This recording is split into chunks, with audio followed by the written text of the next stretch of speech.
महाकुंभ एक ऐसी आस्था का केंद्र है जिस पर सिर्फ भारत के लोगों को ही नहीं बल्कि दुनिया भर के लोगों की आस्था भी टिकी हुई है। My name is Takeshi Ishikawa, coming from Japan.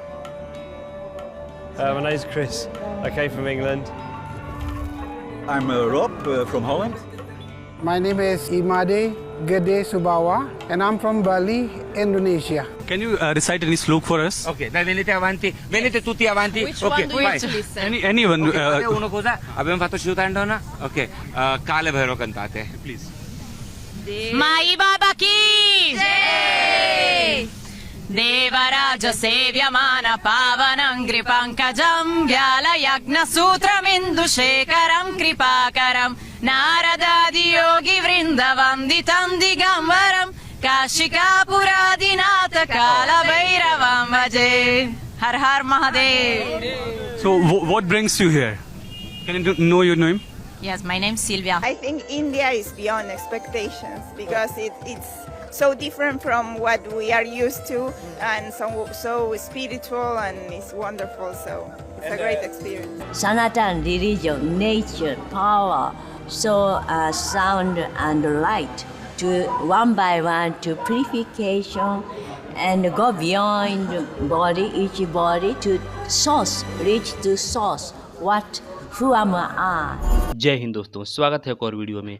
दोस्तों, जैसा कि आपने क्लिप में देखा कि दुनिया भर से फॉरेनर्स जो है कुंभ में आए हुए हैं। इंग्लैंड से, जापान से, चाइना से, इटली से और भी बहुत सारे देशों से जो है फॉरेनर्स आए हुए हैं कुंभ में। सनातन को समझने की कोशिश कर रहे हैं, सनातन की तरफ अपना रुझाव दिखा रहे हैं। कुछ लोगों ने तो सनातन धर्म को अपना भी लिया है। आपको बता दें कि इसमें जो है 45 करोड़ लोगों की आने की संभावना है। ये सिर्फ संभावना है, इससे ज़्यादा भी हो सकता है। दुनिया भर में बहुत सारे ऐसे मैक्सिमम ऐसे देश हैं जिनकी आबादी भी 45 करोड़ से कम है। सिर्फ 8-10 देश ऐसे मिलेंगे जिनकी आबादी 45 करोड़ के आसपास में होगी। अब सोचिए कितना बड़ा ये कुंभ का जो है उत्सव है, कितना बड़ा मेला है जहाँ 45 करोड़ लोग आ रहे हैं, भारत और विदेश सब मिला के। हालांकि ये संख्या इससे ज़्यादा ही होगी, लेकिन इतना अनुमान लगाया गया है। तो चलिए वीडियो में बढ़ते हैं आगे और देखते हैं वीडियो को। कुंभ का मेला जो कि भारत के अंदर हर 12 साल के बाद सेलिब्रेट किया जाता है, लेकिन इस दफ़ा 144 ईयर्स के बाद ये मेला भारत के अंदर सेलिब्रेट होने जा रहा है, जिसके अंदर 60 करोड़ प्लस डिवोटीज शामिल होंगे। 200 लाख करोड़ प्लस का इंडिया को बेनिफिट होने जा रहा है। हमारे साथ पाकिस्तानी वहाँ मौजूद हैं, इनसे हम पूछते हैं कि ये कुंभ के मेले के बारे में क्या जानती है। तो मैडम, कुंभ का मेला जो कि 144 ईयर्स के बाद इंडिया दोबारा सेलिब्रेट करने जा रहा है, जिसके अंदर 60 करोड़ प्लस डिवोटीज हैं, कैसे इस मेले को, इस फेस्टिवल को आप देखती हैं? आई थिंक सो कि जनवरी जैसे ही स्टार्ट हुआ है तो इंडिया का एक बहुत बड़ा फेस्टिवल हम लोगों को नजर आ रहा है। That is the Prayag Kumbh Mela, जिसको महाकुंभ मेला भी कहा जाता है। एंड वी वर सरप्राइज्ड क्योंकि बचपन में जब हमें मतलब जो सिमिलर बहनें एक जैसी मिल जाती थी ना, तो लोग कहते थे कि मुझे लग रहा है कि तुम लोग ना कुंभ के मेले से बिछड़ी बहनें लग रही हो। तो आज finally when I searched about the Kumbh का मेला, तो आई गॉट वेरी सरप्राइज्ड कि इतना बड़ा मेला है, इतना बड़ा मेला जो कि आपको त्रिवेणी संगम उत्तर प्रदेश में नजर आएगा, यानी कि प्रयागराज उनकी स्टेट है जहाँ के अंदर ये सेलिब्रेशन की जा रही है। एंड ऑलमोस्ट 13 जनवरी से टू द 26 फरवरी तक ये जो आपको एक ईव है ये नजर आने वाली है। एंड यहाँ पर जैसे कि आपने बात की कि 60,000 करोड़ प्लस डिवोटीज नजर आने वाले हैं, जो कि not only in the India but all over the world से इस चीज को ज्वाइन करने वाले हैं। मोस्ट द बिजिएस्ट, द रशियस्ट मतलब कि कह लें कि आपको नजर आने वाला है ये मेला। एंड इस मेले की जो खासियत है, व्हाई पीपल सेलिब्रेट दिस मेला, इसमें ये बताया जाता है कि उठाने लगा था कि अवाम सुन तो रही है आपको, लेकिन आपको कितना इस मेले के बारे में पता है? I just search about it and I really got astonished कि मतलब कि इतना इस चीज का एक अगर देखा जाए तो हर एक रिलीजन की अपनी स्पिरिचुअलिटीज होती हैं, अपने बिलीव्स होते हैं। बट आई थिंक सो कि we should respect each and every religion, whether it is Hinduism, Judaism, Christianity और Islam, every have their own perspectives. But right now अगर हम लोग कुंभ के मेले की बात की जाए तो why people celebrate this, why Indian celebrate this specially, ये एक बहुत इंपॉर्टेंट फेस्टिवल है इनके अंदर। एंड जैसे कि मैंने बात की कि जनवरी स्टार्ट हुआ है तो ये मेला हम लोगों को नजर आया है। People probably Hindu celebrate this festival, this mela, Kumbh का जो मेला है, महाकुंभ का जो मेला है, उसकी मेन वजह ये है कि when the gods fights with the demons, ठीक है, जो उनके डाइटीज थे, जब उन्होंने डीमंस के साथ फाइट किया तो जो एक नेक्टर था, nectar I think so it is called amrit, क्योंकि अमृत एक ऐसा रस होता है जिसको पीने से आप अमर हो जाते हो, आप मरते नहीं हो कभी। तो इसके लिए बेसिकली फाइट हुई थी और उसके 4 जो ड्रॉप्स थे, जो कतरे थे, वो डिफरेंट प्लेसेस पर गिरे थे और एक जो कतरा था वो हमें प्रयागराज में नजर आता है।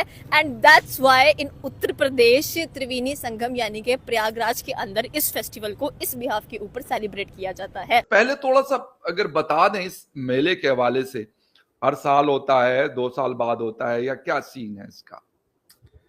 जी, ये बेसिकली एवरी 12 ईयर होता है। मतलब ये बेसिकली जो प्लैनेट्स हैं और उनकी अलाइनमेंट के ऊपर है। तो बृहस्पति, जुपिटर कहते हैं, जब ये सूरज और मून एक साथ अलाइन हो जाते हैं, तो ये चूंकि हमारे यहाँ हर वर्ष पंचांग निकलता है, तो ग्रहों की दशा मतलब डायरेक्शंस के हिसाब से वो डिसाइड होता है कि कब होली पड़ेगी, कब दीपावली पड़ेगी, या कब कौन सा जो हमारा भारतीय कैलेंडर है, जो हमारा एंशिएंट में जो भी उनकी समझ थी एस्ट्रोलॉजी की, उस समझ के हिसाब से वो पंचांग आज भी बनता है और उन्हीं तिथियों के हिसाब से इनको बनाया जाता है। तो हर 12 साल में ये होता है, क्योंकि हर 12 साल इसी डेट को ये जो ग्रह हैं, ये ग्रह मतलब ये प्लैनेट्स, ये अलाइन होते हैं। तो ये प्री कैलकुलेटेड रहता है। इसको साइंटिफिकली भी आप मेजर करके इसको यूनाइटेड नेशन जो इंटेंजिबल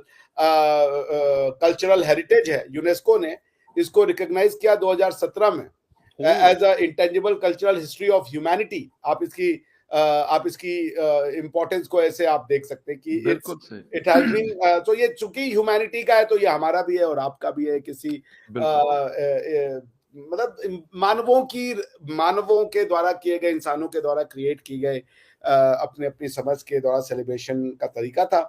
तो उसमें यही है कि एक पर्टिकुलर डे जब बृहस्पति यानी कि जुपिटर सन के साथ अलाइन होते हैं मून के साथ, every 12 year this alignment takes place, और उसी दिन इसको महाकुंभ इसीलिए कहा जाता है। एक अर्धकुंभ भी होता है, वो भी जब ये हाफ वे रहते हैं तो वो 6 साल में एक अर्धकुंभ भी ऑर्गेनाइज किया जाता है। मगर ये महाकुंभ यही है, एग्जैक्टली ऑन दिस डे, ये जब ये शुरू होगा तो अलाइनमेंट इन सारे ये जो प्लैनेट होंगे प्लस सन का होगा, वो एक साथ आ जाएंगे। और जैसे हमारे यहाँ मकर संक्रांति होता है जो 14 जनवरी के आसपास शुरू होता है, इसमें लोग पतंगे हमारे यहाँ उड़ाते हैं, आप क्या पता है। तो वो जो मकर संक्रांति में भी यही होता है कि जिसको आप सन का जो डायरेक्शन है वो उत्तरायण से होके दक्षिणायन में या दक्षिणायन से होके उत्तरायण में जाता है, उस मूवमेंट के हिसाब से उसको फिर मनाते हैं कि वेदर जो है, सीजन जो है वो चेंज होना शुरू हो जाएगा। उसकी ये सिग्निफिकेंस है मकर संक्रांति की, खिचड़ी भी कहते हैं उसको हमारे यहाँ। तो ये उसका सिग्निफिकेंस है। और उस दिन भारत के जितने श्रद्धालुगण हैं वो लोग जाते हैं, और वो श्रद्धालुगण जो है वो अपनी उनका ये मानना है कि ये जो नहाएंगे उसमें तो उनसे जो है अच्छी वाइब्स आएंगी, अच्छे उनके जो डिजायर होंगे वो फुलफिल होंगे, और भी चीजें कल्चरल सिग्निफिकेंस है। तो पूरा भारत यहाँ पे इकट्ठा होता है। और ये भी कहा जाता है, दो आई कैन नॉट से इट फॉर श्योर, कि ये इतनी दुनिया की सबसे बड़ी गैदरिंग है, ये तो कंफर्म है। 40 करोड़ लोग का एक जगह इकट्ठा होना और उसको मैनेज करना, it's not an easy thing. 40 crore तो कई देश की आबादी भी नहीं होगी, मेरे ख्याल से पाकिस्तान की आबादी भी 40 करोड़ नहीं होगी, बिल्कुल नहीं है। तो पाकिस्तान छठा 7वां बड़ा मुल्क है, उसकी 24 करोड़ आबादी है।